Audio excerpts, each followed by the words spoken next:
I'd like to point out that when you feel that kind of potential, when you feel that urge, that draw, that window of opportunity, your thinking changes. And you no longer are asking yourself, like, how am I going to make all this work? How am I going to balance this out? You actually ask, what is this worth? Like, what am I willing to do, give up, deal with in order to make this work? Because that's exactly what he did. And that's why it makes so much sense. If you understand that distinction, you'll understand why he did what he did. So at the time, he had a contract with the TV company, right? He was doing Family Ties, and they wouldn't let him out of it. It was a firm contract. He agreed to it, fine. But he wanted to do the film, and he got clear on that potential and on what he wanted. That's what really drove him.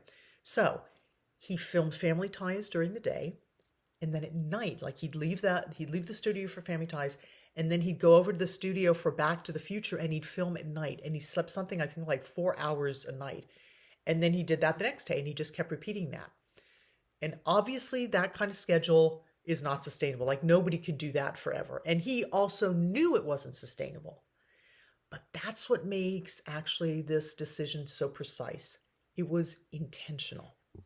So that's now how the story shifts, because this isn't about someone who's overworking or like just stretching themselves to the limit at all.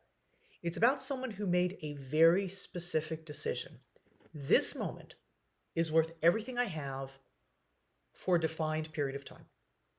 And once that decision is made, then something really interesting happens. Energy shows up.